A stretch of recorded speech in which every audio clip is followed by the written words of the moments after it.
በአባቶች ዘመን ያልተደፈረች ሀገር በእኔ ዘመን አትደፈርም። በአባቶች ዘመን የተጠበቀች ሀገር በእኔ ዘመን እንዳትጠበቅ አላደርጋትም። የኢትዮጵያ የባህር በር ጥያቄ ፖለቲካ ጥያቄ ብቻ አይደለም፣ የዜግነት ጥያቄ ነው። ኢትዮጵያችን አዎ የባህር በር ያስፈልጋታል። የኢትዮጵያ የባህር በር ጥያቄ የፖለቲከኞች የግቢ በር ጥያቄ አይደለም። በመንግስት የተጠየቀ ጥያቄ ቢሆንም የ100 ሚሊዮን ህዝቦች የኢትዮጵያኖች ጥያቄ ነው።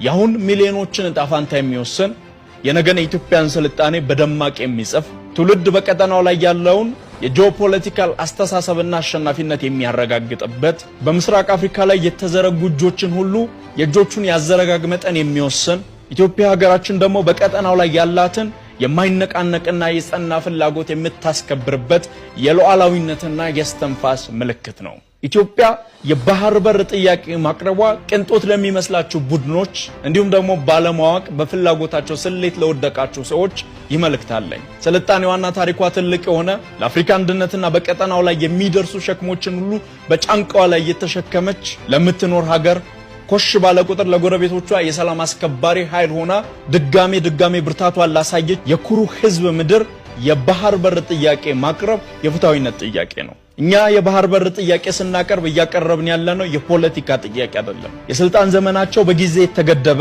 የፖለቲካ አስተሳሰባቸው የተለየ ምናልባት ከኛ ተቃራኒ የሆነ አቋቋም ያላቸው ሰዎች እንኳን ይህንን ጥያቄ ቢያነሱት በኢትዮጵያ የባህር በር ማግኘት ፖለቲከኞች በጭልፋ ጠልቀው ወደ ቤታቸው የሚወስዱት ውሃ ወደ ጎተራቸው የሚያስገቡት ጥቅም የለም። በዚህ ትውልድ እርጅና በሚቀጥለው ትውልድ ወጣትነት ጭምር ምስሉና ክብሩ ከፍ እያለ የሚሄድ ጉዳይ ነው። ለኢትዮጵያ እድገት ምን ያክል ነው ከተባለ የባህር በር ማለት የኢትዮጵያ የመቀየር ታላቁ ኮዝ ነው። የባህር ኃይል ለመገንባት ብቻ አይደለም የባህር በር የምንፈልገው። የተቆለፈ ሀገር፣ መግቢያና መውጫ የሌለው ሀገር፣ ቀጠናውን ማልማት ፍላጎት እያለው በቀጠናው ዲስኩሮች የታሰረ ህዝብ ሆነን የምንኖርበት ዘመን ማብቃት ስላለበትም ጭምር ነው። ይህ ጥያቄ ሲቀርብ ግን በቀጥታ ከጦርነት ጋር የምታያይዙ ሰዎች የሐሳቡ መነሻ ይገባኛል።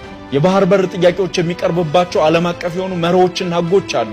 ይህ ሂደት ሀገራዊ እንደመሆኑ መጠን የሚመራበት ሀገራዊ የሆነ መርህም አለው። ይህ መርህ ይህ ጥያቄ እናንተ በዝግ መኖር አለባችሁ፣ የኢትዮጵያ ነጻነትና የኢትዮጵያ የኢኮኖሚ እድገት የኢትዮጵያ የነገ ተስፋ ግዴለንም ብለው በሚያስቡ ሰዎች ጥያቄያችን ከተደፈጠጠ ይህንን ጥያቄ ማንሳታችን አንገል ሊያስደፋን ሀገር ሊያሳጣን የሚሞክርበት ሁኔታ ከመጣ ምንድነው መልሳችን? መልሳችንማ እንዲህ ነው።